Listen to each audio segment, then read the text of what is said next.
Hello दोस्तों, मैं S के सिंह। आप सभी को स्वागत है एस के सिंह स्टडी सेंटर पर।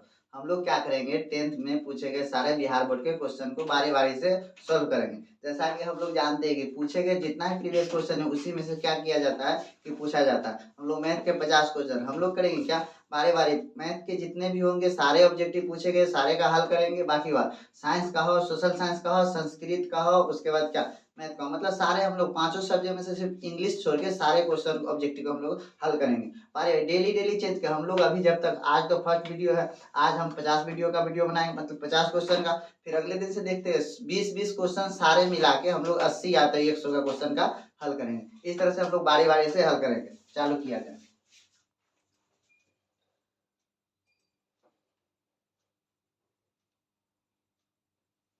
रोक ले।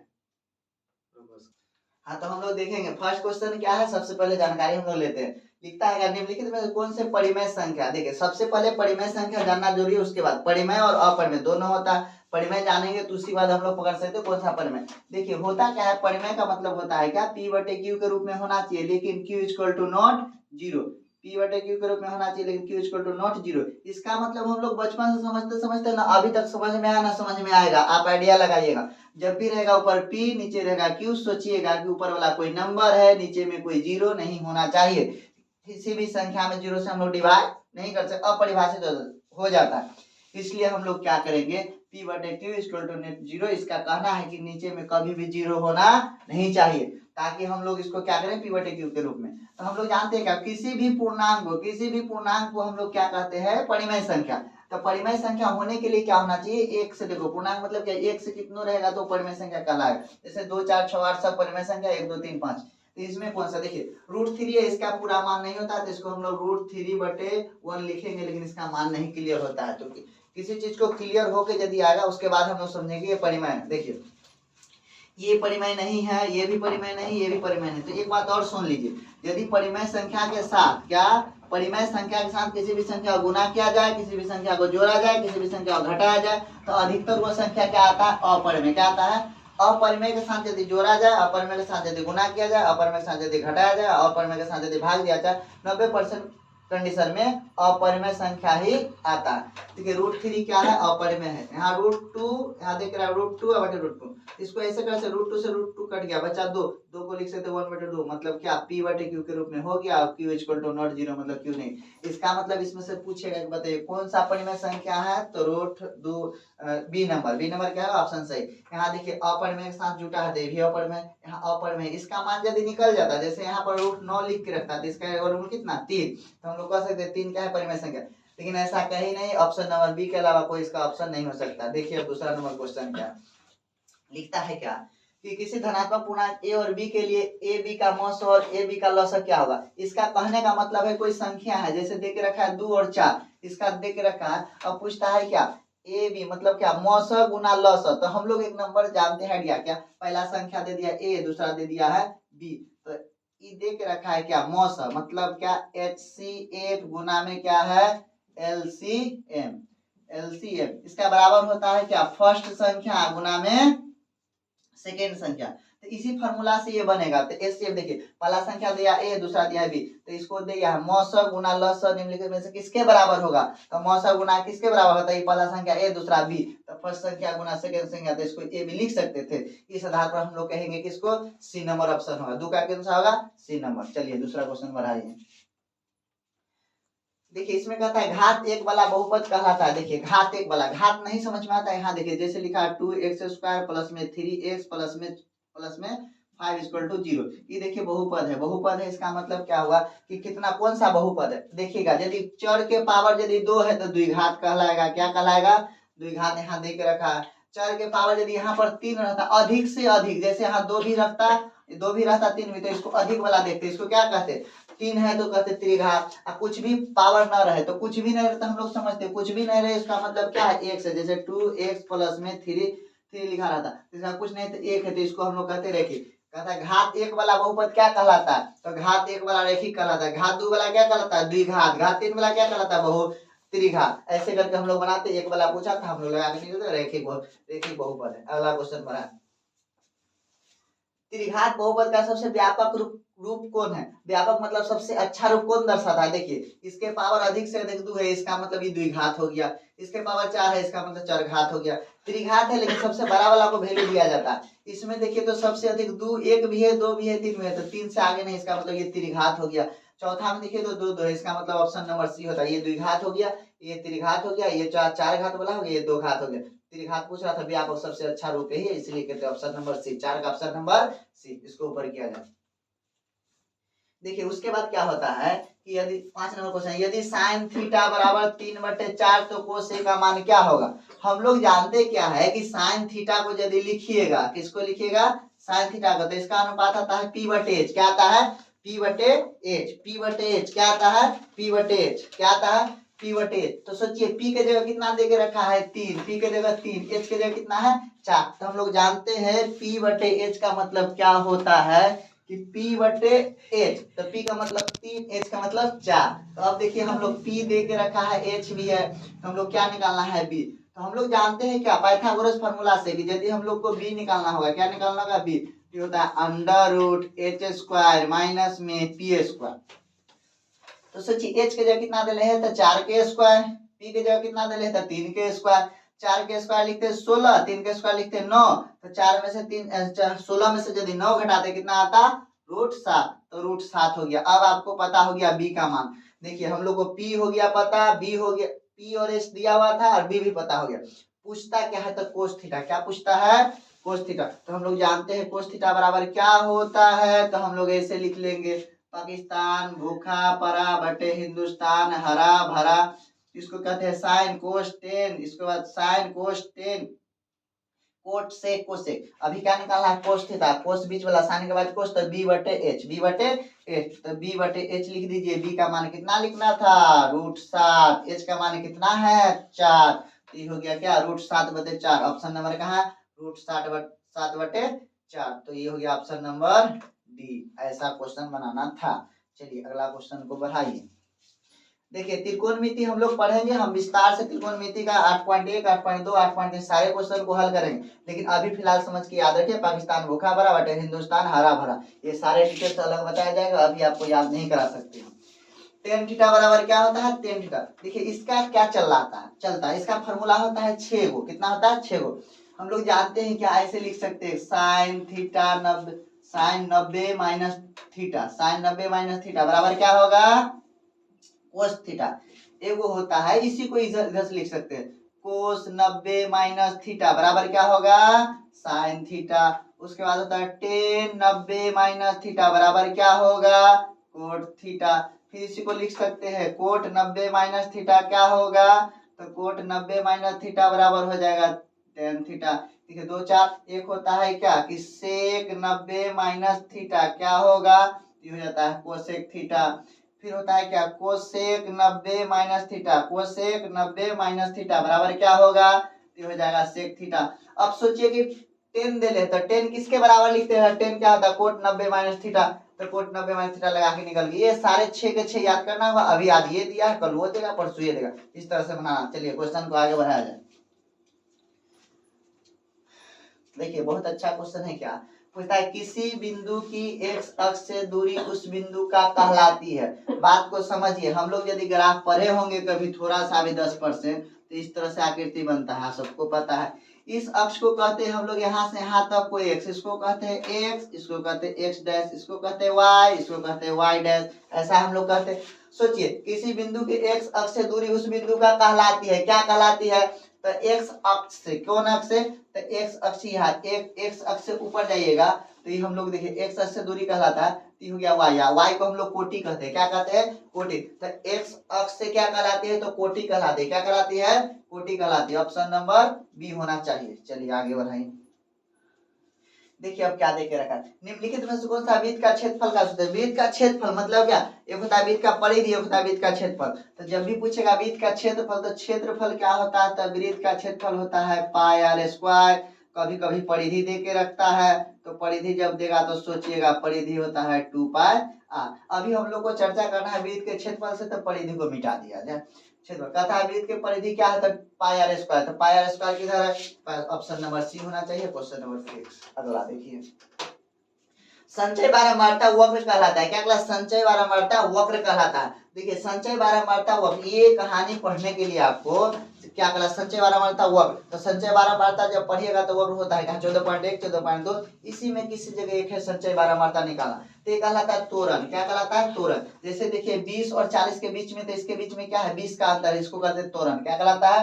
त्वरण। तो हम लोग समझे क्या कि संचय बारंबारता वक्र कहलाता है क्या है? त्वरण। क्या कहलाता है? त्वरण। क्वेश्चन नंबर आगे बढ़ाया जाए।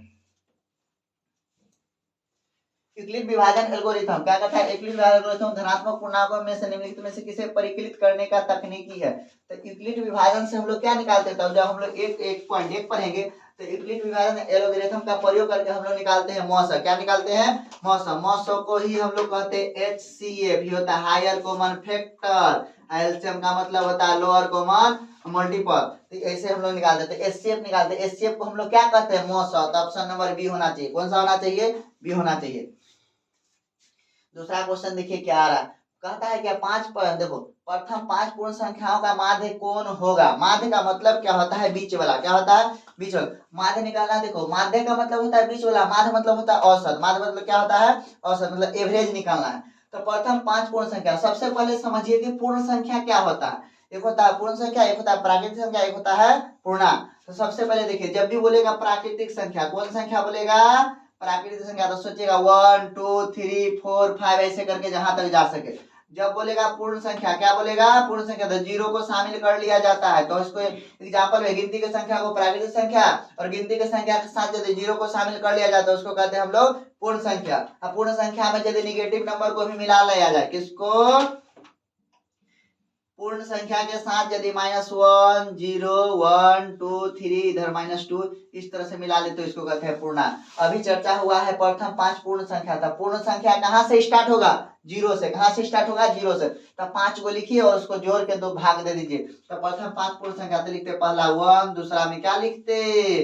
1 हो गया, उसके बाद 2 हो गया, उसके बाद 3 हो गया, उसके बाद 4, 1 2 3 4 5, 5 को पूर्ण संख्या हो गया ना। अब इसको जोड़ के 5 से भाग दीजिए। तो जोड़ते 0 प्लस में 1 प्लस में 2 प्लस में 3 प्लस में 4, बटे में कितना? 5। जोड़िए 4 प्लस 3 7 7 2 कितना? 9 9 1 10 10/5 बराबर क्या होता? 2 बार में कट गया, इसका मतलब 2।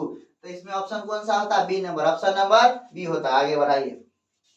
Option number B. देखिए कहता है क्या? दो वृत्त के क्षेत्रफल का अनुपात कितना है। देखिए बात को समझना कुछ, क्षेत्रफल बोलेगा और एक बार दो वृत्त का क्षेत्रफल और दो वृत्त का परिधि। क्या बोलेगा? परिधि, या तो त्रिज्या बोल सकता है। नहीं, क्षेत्रफल बोला है, एक बार बोलेगा त्रिज्या। दो वृत्त के क्षेत्रफल का अनुपात है। दो वृत्त के क्षेत्रफल, तो पाई आर स्क्वायर जो होता है ना, तो पाई आर स्क्वायर दोनों तरफ था, तो पाई से पाई कट गया, आर स्क्वायर। देखिए तो कहीं ना कहीं क्षेत्रफल कब बना है? आर स्क्वायर 2 रहा होगा तब 4 बन गया है, एक रहा होगा स्क्वायर, कोई फर्क नहीं बना, तो 4:3। तो हम लोग इसको कैसे सलटेंगे कि हम लोग को याद होना चाहिए। जब क्षेत्रफल का है तो उसका देखिएगा स्क्वायर करके रखा गया, इसका मतलब वर्गमूल निकालना है। क्या निकालना है? वर्गमूल। अभी क्षेत्रफल दिया है तो लिख लेते 4:1। इसका और 2, इसका और 1, तो 2:1। कहाँ है 2:1? B number. ऑप्शन क्या होता? B number. ये समझने के लिए हम लोग को ना देखना होगा क्षेत्रफल का। क्षेत्रफल का इसका मतलब वो स्क्वायर करके लिखा गया है। और यदि इसी जगह पूछता त्रिज्या दिया हो तो हम लोग स्क्वायर करके उसका क्षेत्रफल का अनुपात निकाल दे। इतना बात हम लोग जानते हैं। चलिए क्वेश्चन नंबर आगे बढ़ाइए। अब देखिए क्या कहता है। कहता है यदि tan थीटा बराबर √3 तो थीटा का मान क्या होगा। देखिए हम लोग जब एक अनुपात होता है, अनुपात को जब हम लोग ज्ञात करते हैं तो उसमें समझते हैं ना कि tan 30 का मान tan 0 से tan 90 तक का याद कर लेते हैं। जैसे क्या कि यहाँ पर tan पूछा है कितना का मान √3 होगा, तो हमको पता है कि tan का मान कितना का होगा। जैसे हम लोग जानते हैं क्या tan 0 0, tan 45 क्या होगा? tan 30 होगा 1/√3, tan 45 1 होगा और tan 60 का मान √3 होगा और tan 90 का मान अनडिफाइंड होगा। तो हमको पता है तो हम पकड़ लेंगे ये कहाँ से कहाँ गया। आप कैसे जानिएगा? इसके लिए भी त्रिकोणमिति पढ़ेंगे तो अच्छा से याद होगा। लेकिन फिलहाल ऑप्शन क्या होना चाहिए? तो tan कितना का मान होता है? तो tan देखिए 0 का, 30 का, 45 का, 60 का। इसका मतलब हम लोग जब रखिएगा tan 60 का मान, तो tan 60 का मान ही होता है √3। इसीलिए ऑप्शन नंबर कौन सा होना चाहिए? D number. क्वेश्चन आगे बढ़ाया जाए। अब देखिए कोसेक 60 डिग्री +1, एक बार कोसेक 60 डिग्री -1। देखिए कुछ त्रिकोणमिति के जो भी इसमें फॉर्मूला आते हैं, मतलब जो भी अनुपात दिया रहता है उसके लिए हम लोग क्या करना होगा? कुछ अनुपात याद करना होगा। जैसा कि दिया गया है इसमें देखिए कोस 60 डिग्री, तो हम लोग जानते हैं क्या कि कोस 60 का मान कितना होगा +1, और फिर लिखा है कोस 60 डिग्री और माइनस में 1, तो कोस 60 डिग्री का मान होता है कितना 1/2, आप प्लस में 1/1 लिख दिए, फिर क्या होता नीचे में बटे कोस 60 का मान वही होता, कहेंगे दोनों जगह समान है, तो माइनस माइनस 1/1। अब इसको हम लोग क्या कीजिए ना, हल कर लीजिए, जो आंसर आएगा। तो इसका मतलब क्या, वो बच्चा में जो बनाते थे भिन्न का जोड़, यही भिन्न का जोड़ है। इसको कैसे बनाइएगा, तो ऊपर वाला समझिए मेन बट्टा है, ऊपर में भी भिन्न है, नीचे में भी भिन्न है। 2 और 1 कैल्शियम कितना होगा 2, 2 से भाग दिए 2, 2 गुना 2 से भाग दिए तो 1, 1 को 1 से गुना कीजिए तो 1 प्लस 1 को 1 से 1 को भाग दिए 2 से तो 2, आप प्लस से 2 लिखना पड़ेगा, मेन बट्टा, क्या मेन बट्टा। अब सोचिए 2 और 1 कैल्शियम किए तो फिर वही 2, 2 से भाग देते 1 गुना 1 तो 1, माइनस तो माइनस, 1 से भाग दे 2 और 2 को गुना किए 100 तो कितना होगा 2। अब सोचिए ऊपर वाला को जोड़ लीजिए, 2 1 3/2 कितना हो गया, फिर मेन बटा ऊपर वाले 3/2, मेन बटा में हो जाता कितना 1 घट गया था -1/2। अब देखिए इसके आगे क्या होता है, हम लोग ऊपर वाला को लिखे 3/2 और ये जब ऊपर पलट जाता है तो गुना हो जाता है, इसको लिख देते 2/-1। देखिए 2 से 2 कट गया, यहाँ बचा 3/-1, इसका मान हो गया माइनस में 3, क्या होगा माइनस में 3। ऐसा क्वेश्चन को इसी तरह से सॉल्व किया जा सकता है, और कोई इसके लिए आइडिया नहीं है। तो यहाँ देखिए -3 ऑप्शन नंबर बी होता, आपको बुर्बक बनाने के लिए दे के रखा है +3b, इसीलिए हम लोग क्या करते हैं, सॉल्व करते हैं। यदि भिन्न का जोड़ नहीं आता है तो ये क्वेश्चन आपसे नहीं बनेगा। चलिए आगे बढ़ाया जाए। देखिए अब क्या आया, यदि अल्फा और बीटा बहुपद फलना चिलना दिया हुआ, मतलब कोई बहुपद दिया हुआ है, अल्फा और बीटा बहुपद पूछ रहा है, कितना दे दिया, मूल हो तो 1/अल्फा + 1/बीटा का मान ज्ञात कीजिए। देखिए ऐसा कंडीशन के लिए हम लोग 3 फार्मूला, कितना फार्मूला 3 फार्मूला। एक होता है कि आपको पूछेगा अल्फा बीटा दे के कि अल्फा + बीटा क्या होता है, एक बार पूछेगा अल्फा × बीटा क्या होगा, अल्फा × बीटा क्या होगा, और एक बार पूछेगा 1/अल्फा + 1/बीटा बराबर 1। तो हम लोग याद करेंगे अल्फा प्लस बीटा जब पूछेगा योग, इसका फॉर्मूला होता है -b/a। फिर पूछेगा अल्फा × बीटा तो फिर लिखिएगा c/a। लेकिन पूछेगा 1/अल्फा + 1/बीटा तो इसका मान क्या होना चाहिए, तो हम लोग जानते हैं इसका मान होता है -b या बटे में c, ऐसा होता है। ये 3 फार्मूला, कितना फार्मूला 3। अभी सोचिए दे के रखा है इस तरह से, क्या पूछा है 1/अल्फा + 1/बीटा, तो 1 + 1/अल्फा + 1/बीटा यही ना पूछा, ये तीनों को लिख लीजिए, लेकिन इसको रहने दीजिए, इसको हम लोग को याद करना होगा, हम बताते हैं कैसे क्या। सोचिए 1/अल्फा + 1/बीटा का मान क्या होगा, तो ये क्या लिखा है -b/c, तो हम लोग कहां से लाएंगे b और c, तो हम लोग बताते हैं x² को जो गुणांक में होता है उसको कहते हैं a, x के गुणांक में होता है उसको कहते हैं b, जो खाली नंबर होता है उसको कहते हैं c, लेकिन माइनस चिन्ह के साथ लाइएगा। तो देखिए तो यहाँ कुछ नहीं तो 1 है तो ये हो गया 1, यहाँ कुछ नहीं तो 1 है ये हो गया 1, और c के जगह कितना है कुछ नहीं तो प्लस में 1 है, ये तो दिख रहा है क्लियर। तो हम समझ जाए कि ए बी सी कैसे निकाल, जब तक ए बी सी निकालने नहीं जानिएगा तो कभी भी इसको हल करने का कोई आइडिया आपके पास नहीं होगा। तो -b/c, तो देखिए माइनस लगल है, अब b के जगह लिखिएगा -1 और c के जगह लिखिएगा 1, तो 1 से 1 में भाग दिए तो माइनस हो गया 1, इसका मतलब ऑप्शन नंबर बी इसका भी सही होना चाहिए, ऐसा होना चाहिए। चलिए अब देखिए क्या होता है, एक द्विघात बहुपद के मूलों का योगफल और गुणनफल क्रम से इतना इतना। अब सोचिए मूलों का योगफल, तो अभी जो लिखा है द्विघात बहुपद के मूलों का योगफल, तो वही हो गया अल्फा + बीटा, और गुणनफल मतलब अल्फा × बीटा। तो पहले दिया है, पहले योगफल है तो पहले योगफल, उसके बाद गुणनफल तो गुणनफल, तो गुणनफल में लिखा है -15। अब देखिए क्या करना है हम लोग को, कहता है द्विघात बहुपद होगा तो इसमें से कौन बनेगा, तो इसको गोली मारिए, पहले इधर समझिए।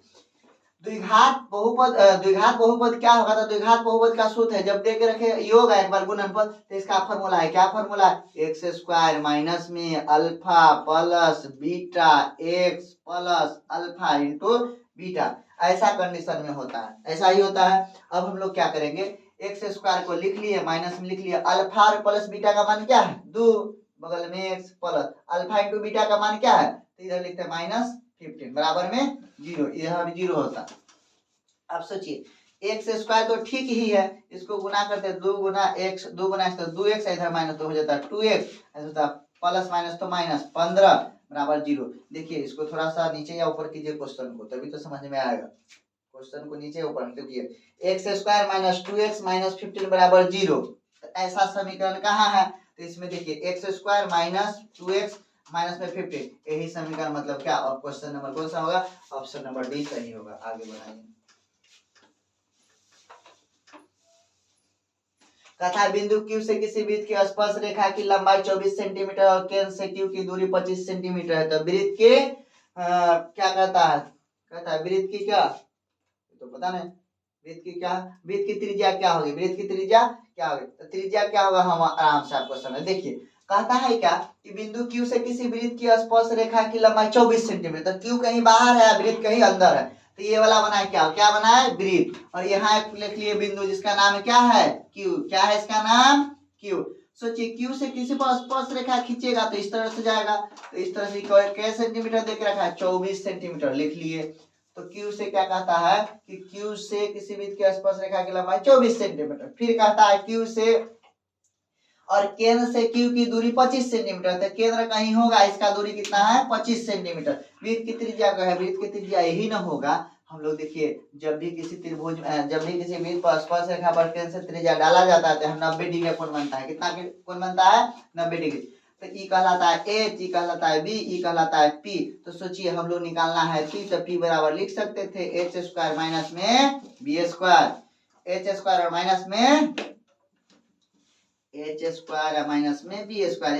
H के जगह कितना लिखते थे 25 का स्क्वायर, अब B के जगह कितना लेते हैं 24 का स्क्वायर, तो 25 का स्क्वायर होता है 625 और 24 का स्क्वायर होता है 576, 24 का स्क्वायर कितना होता है 576। यदि हम लोग दोनों को घटाते हैं तो इधर कितना घटा के देख लेते हैं 625 माइनस 576, 15 में से 6 गया तो 9, यहाँ बचा 1, 11 में से 7 गया तो 11 में 7 गया तो कितना बचेगा 4, इधर 5 में से 5 घट गया कितना बचेगा 49, कितना हुआ 49। तो हम लोग ऐसे देखे 49 का वर्गमूल कितना होगा 7, अर्थात हम लोग को पता चल गया कि P का मान कितना होगा जी 7 सेंटीमीटर। तो वृत्त का त्रिज्या निकला। देखिए जब भी ऐसा बात करेंगे किसी बाहरी बिंदु से किसी बाहरी बिंदु Q से किसी वृत्त पर स्पर्श रेखा है तो इस तरह से बनाइएगा। याद रखिएगा केंद्र से स्पर्श रेखा पर डाला गया लंब त्रिज्या होता है और त्रिज्या 90 डिग्री का कोण स्पर्श करेगा किसके स्पर्श बिंदु पर, ऐसा होना चाहिए। देखिए आगे देखिए कहता है कि बिंदु है इतना इतना किस चतुर्थांश में, चतुर्थांश क्या होता है बात को समझिए। ऐसा कभी ग्राफ को भी यदि आप देखे होइएगा तो इस तरह से होता है, ठीक। देखिए इधर हम लोग लिखते हैं 1 2 3 4 5 6, ये होगा x, ये होगा x डैश, ये होगा y, ये होगा y डैश। देखिए तो इधर लिखते हैं प्लस वाला, तो इधर क्या होगा माइनस वाला, -1 -2 -3 -4, ऊपर में होगा 1 2 3 4 5, नीचे होगा -1 -2 -3 -4 माइनस में 5। अब सोचिए ऊपर जाते हैं तो प्लस, नीचे माइनस, आगे प्लस नीचे माइनस, मतलब समझ में आ गया। ये रेखा x अक्ष हुआ, ये वाला y अक्ष हुआ, तो ये पूरे को कहते हैं x, इसको कहते हैं y अक्ष। इस पर जो भी नंबर आएगा उसको कह सकते हैं हम लोग कोटि, इस पर जो भी आएगा उसको कह सकते हैं अक्ष, इस पर जो आएगा उसको अक्ष है, इस पर जो आएगा उसको कोटि। लेकिन एक बात समझने लायक है, यहाँ पर कहता है क्या कहाँ जाएगा -3 और 4, आपको हम समझा देते हैं। इसको कहते हैं प्रथम चतुर्थांश। कौन सा चतुर्थांश, प्रथम चतुर्थांश। इसको क्या कहते हैं द्वितीय चतुर्थांश। कौन सा, द्वितीय चतुर्थांश। इसको क्या कहते हैं तृतीय चतुर्थांश। कौन सा, तृतीय चतुर्थांश। इसको चौथा चतुर्थांश, चौथा चतुर्थांश, चौथा। अब देखिए चौथा चतुर्थांश हो गया, पहला दूसरा चार, इसमें जो भी आएगा ना हम लोग चिन्ह देके पकड़े, इसमें जो भी आएगा वो प्लस, इसमें जो भी आएगा वो वाला माइनस। इसमें देखिए प्लस माइनस क्या, x भी प्लस y भी plus, x minus y minus, दोनों माइनस रहेगा तो इसमें। तब देखिए फर्स्ट और तृतीय में कोई टेंशन है, यदि दोनों प्लस है तो फर्स्ट में, दोनों माइनस है तो तृतीय चतुर्थांश में। लेकिन दूसरा में देखिए, दूसरा में जाइएगा तो x वाला हो जाएगा माइनस में, तो पहला माइनस, y वाला हो जाएगा प्लस में, तो दूसरा प्लस। तो इसका मतलब क्या, एक माइनस एक प्लस। जब माइनस प्लस आएगा तो द्वितीय में, लेकिन जब आएगा प्लस माइनस, क्या आएगा प्लस माइनस, क्या है कि देखिए ना x में इधर प्लस y में माइनस, तो इसको प्लस माइनस तो कहाँ ले जाइएगा, प्लस माइनस जब भी आएगा तो कौन सा चौथा चतुर्थांश। अब सोचिए दिया हुआ है किस टाइप से, देखिए -4 और 3, तो सोचिए ना माइनस प्लस क्या है माइनस प्लस, तो माइनस प्लस कहाँ जाएगा, तो हम लोग समझ गए द्वितीय चतुर्थांश। इस तरह से तृतीय चौथा समझिए। आप याद रखिएगा यदि दोनों प्लस है तो कहाँ जाएगा प्रथम में, दोनों माइनस है तो कहाँ जाएगा तृतीय में। बात समझ में आया, आगे बढ़ाइए। ठीक है, कहता नहीं कौन सा परिमेय संख्या, फिर वही कहानी आएगा जो पहले आया क्वेश्चन में, 2 से 2 काट दीजिए, 2 हो गया, यही परिमेय संख्या ऑप्शन नंबर बी। आगे बढ़ाइए। निम्नलिखित में कौन बहुपद नहीं है? बहुपद नहीं है। बहुपद होने के लिए क्या होना चाहिए तो हम आपको समझाते। देखिए कभी भी x के पावर यदि 2 रहे, x के पावर -4 है तो बहुपद नहीं होगा। देखिए x के पावर 2 है ना माइनस में, इसको हम लिख सकते 1/x के पावर 2, नीचे से ऊपर जाता है तो इसका पावर माइनस हो जाता है। इसका मतलब कभी भी चर ऋणात्मक नहीं हो सकता, चर का घात ऋणात्मक नहीं हो सकता, अर्थात चर का घात जब ऋणात्मक हुआ तो बहुपद नहीं कहलाएगा। ये भी बहुपद है, ये भी बहुपद है, ये भी बहुपद, ये नहीं होगा क्योंकि x + x के -1 लिखिएगा, ऐसा कभी हम लोग को अच्छा लगेगा नहीं कि चर के पावर -1 होगा नहीं, इसीलिए बहुपद नहीं है। ऑप्शन नंबर सी आगे बढ़ाया जाए। देखिए अर्धगोले के संपूर्ण सतह का क्षेत्रफल क्या है? गोला, जैसे गोला है तो हम लोग को 5 फॉर्मूला याद होना चाहिए। कितना? 5। अभी हम लोग गोला का विशेष नहीं करेंगे, एक ही फॉर्मूला से कहानी निकाल लेंगे। हम लोग को 5 फॉर्मूला आता है। जैसे पूछेगा आपको, जैसे पूछेगा गोला का संपूर्ण पृष्ठीय क्षेत्रफल, मतलब गोला का पृष्ठीय क्षेत्रफल तो होता क्या है 4πr²। पूछेगा अर्धगोला का पृष्ठीय क्षेत्रफल तो 2πr²। पूछा अर्धगोला का संपूर्ण पृष्ठीय क्षेत्रफल 3πr²। फिर बोलेगा गोला का आयतन 4/3πr²। बोलेगा अर्धगोला का आयतन 2/3 4πr²। 5 फॉर्मूला, लेकिन एक काम है जो कि हम लोग लिखते हैं। अर्धगोले के संपूर्ण सतह का क्षेत्रफल, तो अर्धगोले के संपूर्ण देखिए होता है 3πr²। बात हुआ, समझ में आया? अर्धगोले का संपूर्ण, तो अर्धगोला क्या होता है बात समझ लीजिए। ये वाला हो गया गोला, ऊपर से काट दिए। अब सोचिए इधर एगो वृत्त लगाते, इसको कहते हैं क्या? πr² वृत्त का क्षेत्रफल, πr²। आई अर्धगोला इधर से हो गया, तो गोला का होता है 4πr², 2πr²। तो एगो वृत्त और उसके बाद 2πr², इसको जोड़ देते ही हो गया 3πr²। विशेष जानकारी के लिए हम लोग थ्योरी पढ़ेंगे तब पता चलेगा। ऐसे ऑप्शन नंबर होना क्या चाहिए तो 3πr²। ऑप्शन नंबर बी होगा। क्वेश्चन नंबर आगे बढ़ाया जाए। देखिए जो भी कहेगा उसको हम लोग सिर्फ ऑप्शन से बनाने की कोशिश करेंगे, ना कि हम डिटेल्स पढ़ेंगे, ना तो पता चलेगा 50 क्वेश्चन में एक नहीं 4 घंटा लगेगा। 44 मीटर परिधि वाले वृत्त की त्रिज्या क्या होगा? ठीक है, परिधि को परिधि से बराबर कीजिए। तो वृत्त का परिधि क्या होता है? वृत्त का परिधि क्या होता है तो लिखिएगा यहाँ पर क्या होगा, तो लिखते वृत्त का परिधि, तो परिधि बराबर होता है 2πr। क्या होता है? 2πr।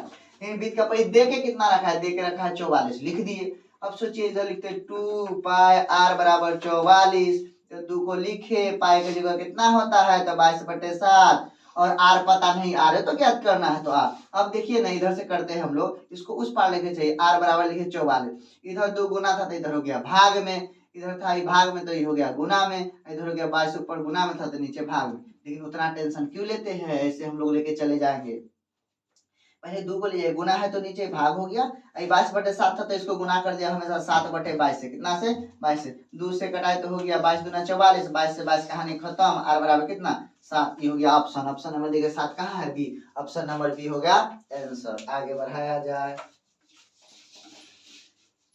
देखिए ये कहता है कि बिंदु इतना और इतना के बीच की दूरी ज्ञात कीजिए। देखिए हम लोग जब 7.1 पढ़ेंगे तब विशेष जानकारी लेंगे, लेकिन इसको कैसे बनाया जाएगा तो ये लिखिएगा बीच की दूरी। तो बीच की दूरी क्या होता है? तो बीच की दूरी ज्ञात करने के लिए, जैसे मान लीजिए मेरा घर है, ये आपका घर है, यहाँ का निर्देशांक देकर रखा 2.23 और यहाँ का निर्देशांक देकर रखा है 4 1।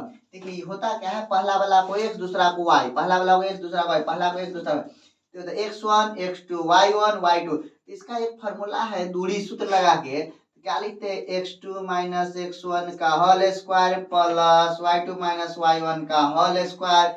x2 के जगह क्या रखिएगा तो 4, x1 के जगह क्या रखिएगा 2 का होल स्क्वायर प्लस y2 के जगह क्या रखिएगा 1, y1 के जगह क्या रखिएगा 3 घटा के होल स्क्वायर। ऐसा होना चाहिए। सोचिए 4 में से 2 गया तो बचा 2, तो 2 का स्क्वायर प्लस यहाँ घटेगा। देखिए एक प्लस में है 3 माइनस में, तो माइनस बचता 2 का होल स्क्वायर। 2 के स्क्वायर किए 4 प्लस 2 का स्क्वायर किए 4, और प्लस में देखिए जैसे जैसे यहाँ पर स्क्वायर के -2, -2 का स्क्वायर तो इसको -2 गुना -2 तो माइनस माइनस प्लस, और 2 दूना 4 तो प्लस 4 ही आएगा। आप टेंशन ना लीजिएगा, माइनस है तो माइनस में आएगा। 4 4 क्या हो जाएगा 8, तो रूट कितना आ गया √8। अब सोचिए हम लोग √8 लिखे, √8 को कैसे लिख सकते हैं? √8 को और आइडिया है लिखने का, इसको हम लोग लिख सकते थे 2 गुना 2 गुना 2, 2 को 2 में से को बाहर हो जाता है तो इसको लिखे 2√2। ऑप्शन नंबर मिलाया जाए, ऑप्शन नंबर हो जाता ए। ऑप्शन नंबर ए ऐसा बन सकता था। आगे ले चलिए। देखिए किसी बिंदु के y अक्ष से दूरी उस बिंदु का क्या कहलाता है? ना समझ में आए फिर से पढ़िए। किसी बिंदु की y अक्ष से दूरी उस बिंदु को क्या कहलाता है? तो y निर्देशांक की, x निर्देशांक की कोटि, तो y अक्ष से दूरी, तो y अक्ष से दूरी क्या कहलाएगा? तो y अक्ष से दूरी क्या कहलाएगा? तो x निर्देशांक क्या कहलाएगा? x निर्देशांक। y अक्ष से दूरी, किसी बिंदु की y अक्ष से दूरी क्या कहलाएगा? x निर्देशांक। देखिए इसका कहने का मतलब है क्या कि ये वाला ऊपर वाला y या नीचे वाला x। तो देखिए ऊपर वाला को कहते हैं y या नीचे वाला को x। तो y अक्ष से जब दूरी जाइएगा तो y से दूर जाना है तो इधर जाइएगा तो इधर जाइएगा, तो ये मिलेगा x निर्देशांक। क्या मिलेगा? x निर्देशांक। बात समझ में आया? तो इसका नंबर होता है कौन सा? Option number B. आगे बढ़ाया जाए। देखिए दो समरूप त्रिभुज के भुजाएं इतना है। तो समरूप का मतलब होता है क्या? देखने में समान है। ये वाला त्रिभुज है, ये वाला देखने में त्रिभुज है, लेकिन ये छोटका तो ये वाला बड़े का। कहता है क्या कि दो समरूप त्रिभुज के भुजाएं इतना भुजाएं 4:9 के अनुपात में है। कितना अनुपात में है? 4:9 के अनुपात में। तो इन त्रिभुज के क्षेत्रफल का अनुपात क्या होगा? तो भुजा दे के रखा है, तो देखिए दो आइडिया पूछेगा। जब हम लोग को भुजा दे के रखा है कि 4 इतना इतना के अनुपात में है, तो भुजा दे के रखा है तो इसका वर्ग कर लीजिएगा। 4 का स्क्वायर 9 का स्क्वायर, 4 का स्क्वायर 16, 9 का स्क्वायर 81। लेकिन कभी कभी दे के रखा है क्षेत्रफल इतना है तो इसका वर्गमूल कर लीजिएगा 4:9। अभी दे के रखा है भुजा, तो भुजा का वर्ग कीजिए तो कितना आ गया? 16:81। अर्थात question number C, option number C क्या होगा? सही होगा। अब ध्यान दीजिए, दो समूह के त्रिभुज के भुजा भुजा रहे तो वर्गमूल, क्षेत्रफल रहे तो क्षेत्रफल रहे तो हम लोग क्या निकालते हैं? जैसे दे के रखेगा 9 और दे के रखा है 16, क्षेत्रफल है तो भुजा का अनुपात कितना था? 3:4। ऐसा होगा क्वेश्चन जब आएगा तो हम लोग समझेंगे। आगे बढ़ाइए। किसी द्विघात समीकरण के विवेचक का मान 0 से बड़ा होने पर दोनों मूल क्या होते हैं? बात को समझिए। किसी द्विघात समीकरण के विवेचक का मान 0 से बड़ा होने पर दोनों मूल क्या कहलाते हैं? तो कहलाते हैं वास्तविक और भिन्न, वास्तविक और असमान, अवास्तविक और भिन्न, अवास्तविक और विसमान। होता है वास्तविक और भिन्न। Option number A. आगे बढ़ाइए। अब देखिए क्या कहता है 9 sec square theta minus 10 square theta बराबर किसके बराबर होगा? तो इसको सलट लीजिए। इसी पर 9 कॉमन ले लीजिए तो यहाँ हो जाएगा sec square theta minus 10 square theta. हम लोग जानते हैं 1 sec square theta minus 10 square theta बराबर 1। तो 9 गुना 1 बराबर 9। ऑप्शन नंबर अर्थात बी होगा। आगे बढ़ाया जाए। √2 एक क्या है? तो √2 एक क्या है? तो अपरिमेय संख्या। क्या है? अपरिमेय। लेकिन बात को समझिए, आपको पूछेगा कि पाई क्या है, तो ये भी अपरिमेय संख्या। कौन है? अपरिमेय संख्या। मतलब ऑप्शन नंबर बी सही है। लेकिन आपको कभी कभी पूछेगा कि 22/7 क्या है, तो आप सोचिएगा कि अरे हम लोग जहां जहां पाई लिखते हैं 22/7 लिखते हैं। तो पाई जब भी पूछेगा तो इसको कहिएगा अपरिमेय, और 22/7 लिखा तो इसको कहिएगा परिमेय। बात समझ में आता? ठीक नहीं आता और अच्छा। आगे बढ़ाए। देखिए कहता है क्या? दो परिमेय संख्याओं के बीच के अधिकतम कितनी परिमेय संख्या हो सकती है? परिमेय संख्या मतलब क्या? जैसे कुछ लिख के देखिए 1/2, इधर लिखे 3/5, इसके बीच में कितना? अनंत। इसको ना समझ में आया ऐसे लिखे। जैसे मान लीजिए 1 रुपया 2 रुपया के बीच में कितना?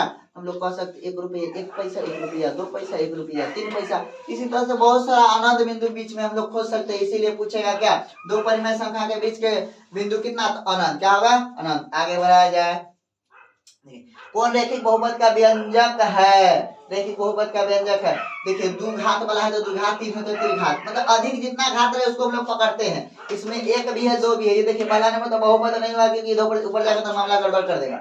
देखिए इसको हम लोग सर बहुपद व्यंजक कौन रैखिक बहुपद का व्यंजक है? तो रैखिक का यही है। कहा कि इसमें घात कितना है? 1 है। अर्थात ऑप्शन नंबर ए। दूसरा बढ़ाया जाए। देखिए हम लोग यदि अल्फा और बीटा द्विघात बहुपद f(x) इतना है, मतलब फंक्शन ऑफ x² + 2x + 3 का मूल हो तो 1/अल्फा + 1/बीटा। अभी हम लोग तीनों फार्मूला पढ़े थे, अब तीनों नहीं लिखूंगा। 1/अल्फा + 1/बीटा बराबर -b/c। -b/c। तो -b कैसे हम बोले थे? x² गुना वाला को a, x के गुना वाला को b, बराबर में जो खाली रहेगा नंबर उसको c। तो b के जगह कितना होगा? 2 माइनस में c के जगह कितना होगा? 3। तो इसको लिख सकते हैं -2/3 -2/3 अर्थात ऑप्शन नंबर बी। ऐसा होता है। बात समझ में आया? आगे बढ़ाया जाए। देखिए महोदय क्या है, द्विघात बहुपद x² - 3 के शून्यक होंगे। तो शून्यक जब भी बोले तो इसी के बराबर कर दो ना, 0 बराबर x² - 3 बराबर 0। तो x² बराबर इधर से उधर गया तो +3, x बराबर √3। अब बताइए रूट में कोई मान आता है तो एक बार प्लस में एक बार माइनस में। तो हम लोग लिख सकते हैं +3 में, उसका -√3 में। ऑप्शन नंबर ऐसा है, कहीं तो टिक लगा दिया जाए। पहले माइनस या प्लस मतलब दोनों। Option number B. आगे बढ़ाया जाए।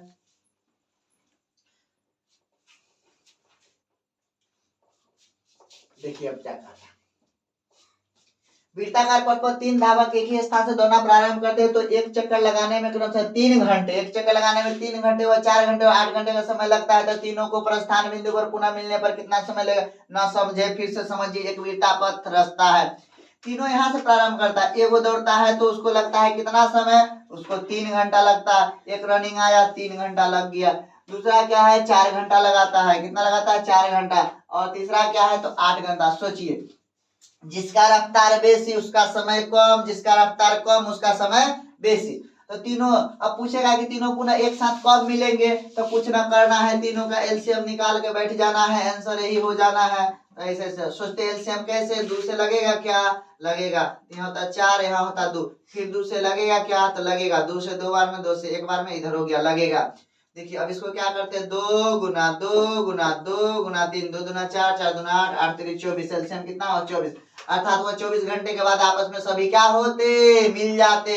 ऐसा जब भी कहे, अभी तो ये कहा है, फिर कहेगा क्या कि 1 घंटे 3 घंटा बाद, 1 घंटे 5 घंटा बाद, 1 घंटे 6 घंटा बाद एक साथ बजते हैं। तीनों एक साथ कब बजेंगे? तो वही समय बजेंगे जब इतना इसका एलसीएम आएगा। एलसीएम कितना आएगा?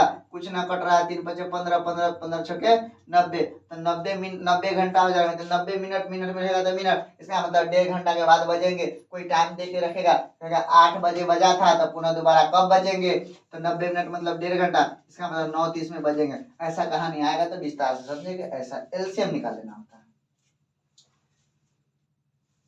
लिखता क्या है कि 2 3 2 3 2 6 बहुलक क्या हो? बहुलक का मतलब जो इसमें देखिएगा, इस तरह जब भी बहुलक पूछे तो सबसे आसान, जो नंबर बेसी बार आया है उसी को हम लोग बहुलक कहते हैं। देखिए तो 3 2 आया 1 बार 2 बार 3 बार, 2 कितने बार? 3 बार, और 3 आया है 2 बार, 6 1 बार, इसका मतलब 3 क्या होगा? बहुलक। क्या होगा? बहुलक। एक बार फिर से सोचिए, जो अधिकतम बार आता है उसको हम लोग बहुलक कहते हैं। क्या कहते हैं? बहुलक। इसके ऊपर क्वेश्चन छूट गया क्या? कोई क्वेश्चन छूट गया क्या? ऑप्शन नंबर ए होना चाहिए। कौन होना चाहिए? Option number A. अच्छा देखिए बहुलक यही नहीं, ऑप्शन नंबर ए। आगे बढ़ाया जाए इसको। 35, दो समकोणिक त्रिभुज में क्या लिखता है? दो समकोणिक त्रिभुज में उनकी संगत भुजाओं का अनुपात सदैव समान रहता है। किसने कहा था? तो ऐसा बात थेल्स ने कहा था। क्या किसने कहा था?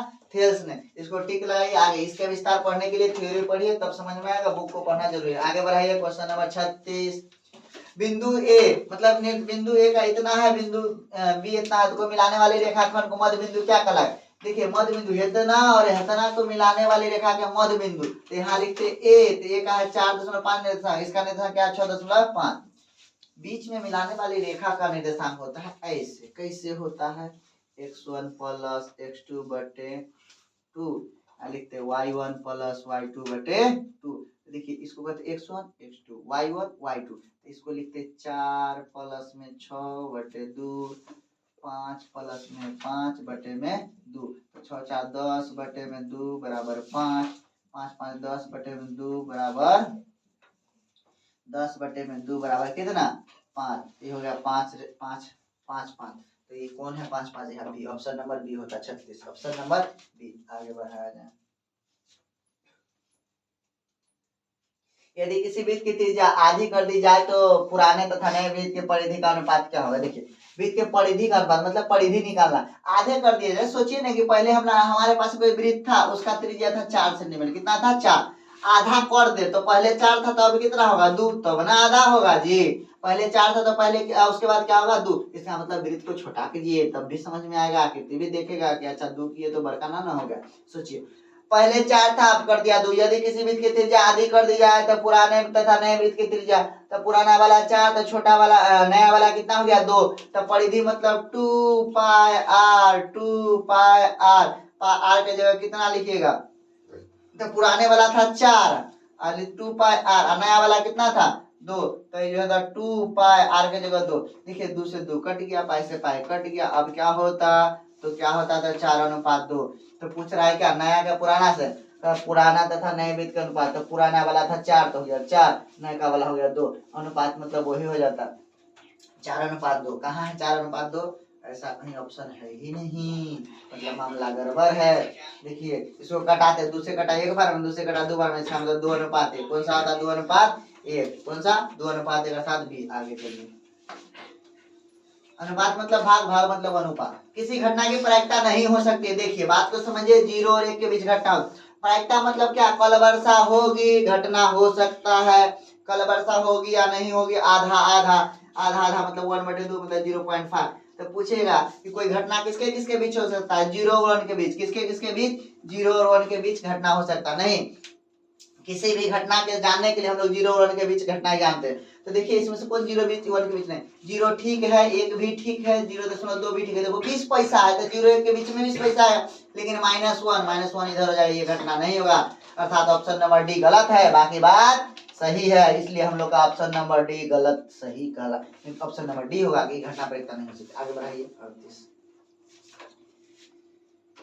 देखिए क्या है।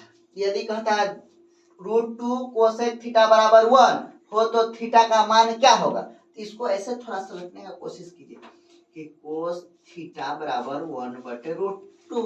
ई √2 तो 1/√2 कहाँ? तो हम लोग जानते हैं कि कहाँ आएगा, ऐसा कहा नहीं। तो सोचिए कोसेक 1/√2। तो देखिए साइन 45 कोसेक 45, साइन 45 तो कोस 45 1/√2 ही आता। तो हम लोग 45 में टिक लगा देते। इसका मतलब कहाँ आपको पता न चला, तब कोस 45 बराबर 1/√2 होता है। इसीलिए ऑप्शन नंबर बी होगा। आगे बढ़ाइए। देखिए इसको क्या, 1 + coat square plus 1 + coat square by 1 + ten square बराबर होता है किसके? थोड़ा सा इसमें दिमाग लगाने के बाद क्या है, देखिए दिमाग लगाने के बाद क्या है कि इसमें देखिए कुछ एलसीएम और कुछ बहुत सारे फार्मूला है जिसको हम लोग को रट के रहना पड़ता है, उसके बाद ये वाला बनता है। ठीक है, इसके लिए हम लोग जानकारी प्राप्त करेंगे विशेष तरह से। इसको बनाने के लिए हम लोग बना सकते हैं आराम से, हम बना के आपको बताते हैं। इसको क्या करिएगा, 1 को लिख दीजिएगा, कोट स्क्वायर थीटा को हम लोग लिख के कोट स्क्वायर थीटा को हम लोग लिख सकते हैं, क्या लिखिएगा? तो देखिए इसको ऐसे लिख सकते हैं, कोस स्क्वायर थीटा बटे में साइन स्क्वायर थीटा 1 लिए। अब देखिए 1 की जगह 1, 10 को लिख सकते हैं साइन थीटा बटे में कोस थीटा, लेकिन दोनों को स्क्वायर था तो वर्ग स्क्वायर हुआ। देखिए इसका भी है, ऊपर एलसीएम 1 और साइन का एलसीएम कीजिए, क्या होगा? Sine theta. क्या होगा? देखिए इसको यहाँ बना देते जगह कम, इसका एलसीएम हो गया साइन थीटा। और देखिए 1 से भाग दिया साइन तो ऊपर हो जाता है साइन थीटा, होगा ना? यही स्क्वायर था तो ये साइन स्क्वायर थीटा हो जाता है। यहाँ पर भी स्क्वायर था, साइन स्क्वायर थीटा क्या हो जाता? Sine square theta minus sine square से साइन स्क्वायर कट गया तो क्या होता? Cos square theta. बात समझे? और ऊपर प्लस था तो प्लस से रहता, मेन बटा 1 और कोस, तो cos square theta cos square theta था तो नीचे एलसीएम हो जाता क्या? कोस स्क्वायर थीटा होता ना जी। 1 से भाग दे तो कोस स्क्वायर को 1 से तो फिर होता cos square plus cos square से कोस स्क्वायर कट गया था, बचा क्या? Sine square theta. सोचिए इसको हम लोग जानते हैं sine square theta plus cos square theta बराबर 1 होता है इसका मान। और नीचे था साइन स्क्वायर थीटा तो लिख दिए, आई बड़का मेन बटा है। बात समझे? मेन बटा। फिर देखिए इसको नीचे कीजिए ताकि समझ में आए। यहाँ पर देखिए cos square theta plus sine square theta, इसका ही मान होगा 1। यहाँ देखिए कोस स्क्वायर थीटा को क्या करते हैं? Cos square theta. देखिए हम लोग जानते हैं क्या कि a बटे b बड़का बटे c बटे d, तो इसको जब हल करिएगा तो c बटे d तो a बटे b लिख लीजिएगा, a बटे b लिखे गुना में इसको c बटे d को उलट दीजिएगा तो d बटे c, ऐसा कर सकते हैं। तो इसको इस तरह से कीजिएगा, लिख दीजिए 1 बटे साइन स्क्वायर थीटा और गुना में इसको पलट दीजिए ना तो ऊपर हो जाता है कोस स्क्वायर थीटा बटे में 1, तो 1 से 1 कोई फर्क नहीं, ऊपर गुना करते हो जाता है कोस स्क्वायर थीटा बटे में साइन स्क्वायर थीटा।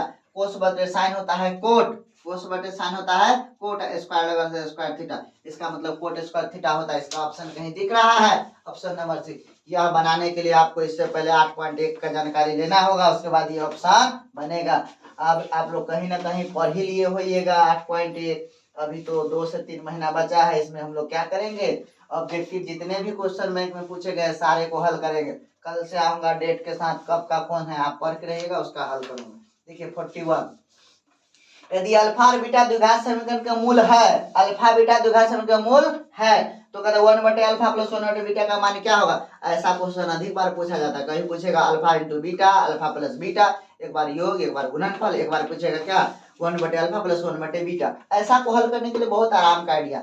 सबसे पहले जानना होगा आपको जरूरी कि एक्स स्क्वायर के गुना में रहता है उसको ए कहते हैं, और एक्स के गुना में कुछ नहीं तो 1 हो गया।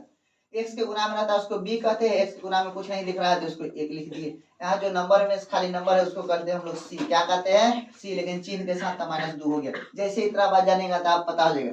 देखिए 1/अल्फा प्लस 1/बीटा का फॉर्मूला होता है -b/c। तो अब सोचिए -b/c, तो -b कितना होगा, तो -b और b की जगह 1, और c कितना होगा, तो -2। माइनस से माइनस कट गया, 1/2 मतलब हाफ, हाफ का मतलब वही हाफ 1/2। बात समझ में आया। 41 का क्या होगा, a, 41 का a। ऐसा हमको लग रहा है कि आप लोग को भी समझ में आ रहा होगा। देखिए मेरा वीडियो भी पहला है और आपका दिमाग भी पहला, समझ में आया तो ठीक, ना है तो और अच्छा। आगे बढ़ाइए।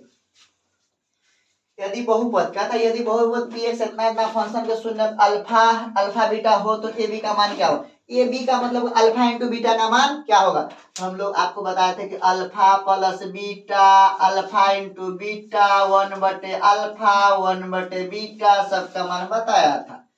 तो अल्फा प्लस बीटा का मान होता है -b/a, अल्फा इंटू बीटा का मान होता है c/a, और अल्फा 1/अल्फा प्लस 1/बीटा का मान होता है -b/c। ऐसा होता है, ऐसे ना होता है, ऐसा होता है तो ठीक ठाक है। अभी पूछ रहा है अल्फा इंटू बीटा का मान, तो जिसको पूछा उसको रखिए, बाकी को उड़ा दीजिए। हम लोग बोले ए बी कहाँ से आएगा, ए इसका गुणांक, बी इसका गुणांक, सी इसका गुणांक। सी के जगह रखिए 5, ए के जगह रखिए 1, 5 में 1 से भाग दिए, हो गया 5। ऑप्शन नंबर ए सही है। आगे बढ़ाइए। देखिए दो परिमेय संख्याओं के बीच के कितनी परिमेय संख्या, ये रिपीट है इसलिए हम लोग लगाएंगे अनंत, न सोचेंगे न समझेंगे, टिक लगा के बढ़ेंगे। आगे बढ़ाइए। किसी बारहमार्ता का बहुलक हो सकता है, तो अधिकतम बारहमार्ता क्या होता है, अधिकतम बारहमार्ता। आगे जानकारी के लिए फिर पढ़ेंगे तब होगा। आगे बढ़ाइए। यदि समांतर चतुर्भुज की सभी भुजाएं एक वृत्त को स्पर्श करे तो वह चतुर्भुज कहलाता क्या है, तो वह समचतुर्भुज कहलाता है। आगे बढ़ाइए। इसके जानकारी के लिए भी पढ़ना होगा। बिंदु इतना तक मूल बिंदु से दूरी क्या होगा, तो आप बात को समझिए। ऐसे रहेगा, ऐसे रहेगा और ऐसे रहेगा। सोचिए कि ग्राफ बनाने आपको यदि आता होगा तो सोचिए, x में 2 जाना है तो 1 2 चले गए, y में कितना जाना है तो 3 चले गए, ऊपर यहाँ आया होगा, और इसको बीच की दूरी को मूल बिंदु कहते हैं। तो यहाँ का ग्राफ दे के रखा है 2 3, यहाँ का क्या होगा तो 0 0। सोचिए हम लोग दो तरह से इसको बना सकते हैं। आपको अभी हम लोग विस्तार से बनाते हैं, काहे कि अभी हम लोग के पास समय है। तो देखते, एक हो गया कितना 0 0, और दूसरा हो गया कितना 2 और 3। तो इसके बीच की दूरी कैसे, तो दूरी फार्मूला ऐसे, x2 माइनस में x1, x2 माइनस में x1 का whole square plus y2 minus में y1 का whole square under root. x2 कितना 2 में से 0 घटा के होल स्क्वायर, और 3 में से 0 घटा के होल स्क्वायर अंडर रूट। 2 में से 0 घटाइएगा तो बेचारा 2 बचेगा, 3 में से 0 घटाइए तो बेचारा 3 बचेगा। स्क्वायर किए तो हो गया 4, 3 का हो गया 9, 9 4 13, अंडर रूट हो गया कितना 13। गुणनखंड होगा भी नहीं, कोई नंबर भी नहीं निकलेगा, तो √3 क्या होगा मान √3। तो अब आइडिया देखिए हम लोग इतना क्यों करें, जीरो का कोई वैल्यू होता ही नहीं। तो जब भी बोलेगा मूल बिंदु से दूरी, अंदर और दोनों को स्क्वायर करके जोड़ दीजिएगा। 2 का स्क्वायर प्लस 3 का स्क्वायर, 2 का स्क्वायर 4 प्लस 3 का स्क्वायर 9 बराबर अंडर रूट कितना 13। देखिए तुरंत निकल जाएगा। सोचना है ना कि दोनों को जैसे मूल बिंदु 2 का स्क्वायर करो 4 प्लस 3 का स्क्वायर करो 9, 9 4 13 अंडर रूट 13। पानी कहानी के लिए संयोग से यदि 16 हो जाता तो वर्गमूल 4 निकाल देते। बात समझ में आया। फिर से बढ़ाइए अगला। कहता है क्या कि √47 नंबर क्वेश्चन, एक अर्धगोले का आयतन इतना है सेंटीमीटर, तो अर्धगोले का कुल क्षेत्रफल क्या होगा। बात को समझने का कोशिश कीजिए। आयतन दे के रखा, अर्धगोले का क्षेत्रफल पूछ रहा है, मतलब हम लोग अर्धगोला के जब भी क्षेत्रफल आयतन में रिलेशन बनाते हैं तो हम लोग को आर चाहिए। क्या चाहिए, त्रिज्या। जब तक त्रिज्या नहीं तब तक कुछ बनेगा नहीं। सोचिए तो अर्धगोले का आयतन, तो अर्धगोला का फॉर्मूला क्या होता है, तो अर्धगोला का फॉर्मूला 2/3 पाई आर क्यू बराबर कितना 19,400 कितना देख रखा है, 19,404 ऐसा देख रखा है। हम लोग भी कोशिश करते हैं बनाने का, जैसे आप वैसे हम। देखिए पाई आर क्यू बराबर क्या होगा 19,404। सोचिए 2/3 है तो इधर जाके गुना हो जाता, तो हो जाता 3/2, 2 से कट जाएगा तो 19 है ना, तो 19 का आधा नहीं होगा तो 9 दूना 18, 1 14, 7 दूना 14, 0 2 हो गया ना इतना जी। उसके बाद क्या करते, तो लिखते इसको क्या कीजिएगा, इसको तो मामला गड़बड़ हो जा रहा है। तो इसको ऐसे करते, कैसे करते, 22/7 गुना में आर क्यू, तो आर क्यू को रहने दीजिए, इसको गुना कीजिए तो कितना हो जाएगा, तो 97,02 गुना में रखते 3। इसको जब इधर ले जाइएगा तो इस पर गुना हो जाता है, कितना से गुना होता है, आर क्यू बराबर हो जाता है कितना 97,02 गुना में 3। ये थोड़ा देखिए सोल्यूशन लेट होगा, देखते हैं बना के। अब इसको देखिए गुना करते तो हो जाता कितना, 7 चले जाता ऊपर, 22 चले जाता नीचे, कटाते 11 दूना 22, 11 अठे 88, 11 अठे 88 करता तो कितना बचता 2, और 88 यदि घट जाता है 97 में तो बचता कितना 2, 7 2 9, 9 पर 0 तो 90, फिर कराते 11 अठे 88, फिर बचता 2, 11 दूना 22। कहानी हम लोग सलट लेंगे, 2 से कटता फिर कट जाता है, इसका आधा 4, इसका आधा 4, इसका आधा 1, मतलब 882 का ध्यान हो गया 441। अब इसको गुना कर लेते हम लोग, क्या गुना कर लेते, 3 इसको लिख सकते 441 गुना में 7, इसको हम लोग गुना करते थे कितना आता, तो हम लोग जानते हैं, क्या जानते हैं, 21 गुना 21 441 होता है, 21 गुना 21 441 होता है। तो घन बनाना है तो घन हम लोग कितना लिखते हैं, अच्छा यहाँ पर 3 था ना, 7 तिया 21, कितना 7 तिया 21, इसका मतलब 3 बार हम लोग लिख सकते थे, तो इस तरह से हम लोग निकाल लेंगे। इसको हो गया 3, देखिए 21 गुना 21 3 बार है, इधर से जाएगा तो घन बनेगा, क्या बनेगा घन, आर बराबर होता अंडर रूट 3 बार लिखते 21 गुना 21 गुना 21, अर्थात 3 बार 21 तो एगो 3 निकल के चले आता, तो आर बराबर हो जाता कितना 21 का करने में 3 रहता 21। अब हम लोग को समझ में आ गया त्रिज्या कितना निकला 21, त्रिज्या कितना निकला 21, त्रिज्या कितना निकला 21।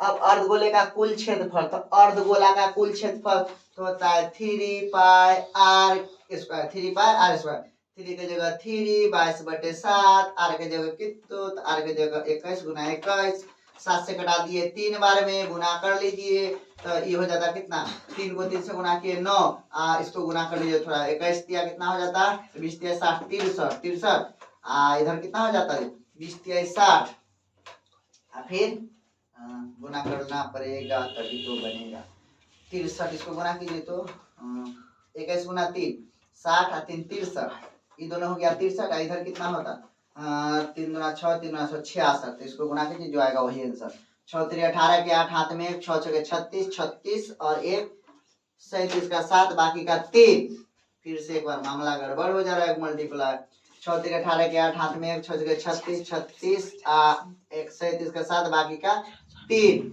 तो 3 लिख दिया जाए, फिर गुना किया 6 3 18 के 8 हाथ में 36 1 37, ऐसे गुना कर दीजिए, इधर हो गया 8 8 7 15 5 हाथ में 7 10 11 के हाथ में 41 58 किधर है, उसी को आंसर हमारे ऑप्शन नंबर ए। देखिए इस हिसाब को बनाने से पहले आपको मेंसुरेशन एडवांस पढ़ना होगा, उसी के बाद बनेगा 13.123, ऐसा हमने बनाया, आप भी बना सकते हैं, कोशिश कीजिएगा, बनेगा तो ठीक, नहीं बनेगा तो और अच्छा। मिलते हैं फिर अगले नंबर पे।